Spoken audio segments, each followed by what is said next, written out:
भारत खित्ते में अमन को सबूताश कर रहा है। भारतीय मिलिट्री पाकिस्तान में दहशतगर्दी करवा रही है। कुलभूषण ने एतराफ़ी बयान में तमाम तर हक़ाइक़ बताए। हमारे पास सबूत हैं, नाक़ाबिले तरदीद शवाहिद हैं। 2009 में पाकिस्तान ने बलूचिस्तान में भारत के मुलव्वस होने का डोज़ियर पेश किया।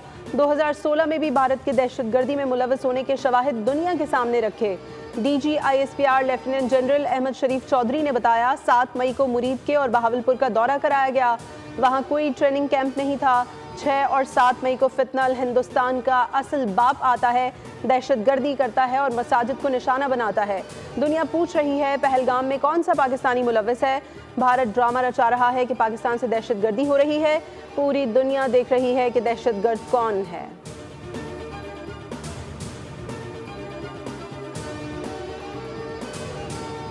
भारत को शिकस्त देना अल्लाह का खास इनाम है। फ़ौज पाकिस्तान ने दलेरी से भारत को शिकस्त फाश दी। जाहिरियत पर दुश्मन को दिया गया जवाब वो क़यामत तक याद रखेगा। वज़ीर आज़म शहबाज शरीफ का मरी रोड इंटरचेंज जिना स्क्वायर की इफ्तिताही तकरीब से खिताब। कहा, मोहसिन नकवी की बताई गई मुद्दत में मंसूबे को मुकम्मल किया गया। दिन रात मेहनत करके ये मंसूबा पाया तकमील तक पहुँचा। आइंदा भी इसी रफ्तार के साथ मंसूबे कलील मुद्दत में मुकम्मल किए जाएंगे।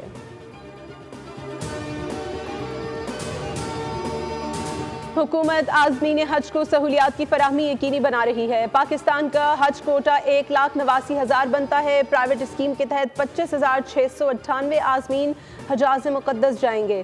बाज़ लोगों की गफलत कोताही की वजह से कुछ लोग हज पर नहीं जा सकेंगे। वफाकी वज़ीर मजहबी उमूर सरदार मोहम्मद यूसुफ की प्रेस कॉन्फ्रेंस। कहा, 14 फरवरी की डेडलाइन तक सिर्फ 3,600 लोगों को रकम जमा कराई गई। प्राइवेट टूर ऑपरेटर्स आज़मीन को पहुंचने वाले नुकसान के जिम्मेदार हैं। जिन्होंने गफलत की उनके खिलाफ कार्रवाई की जाएगी।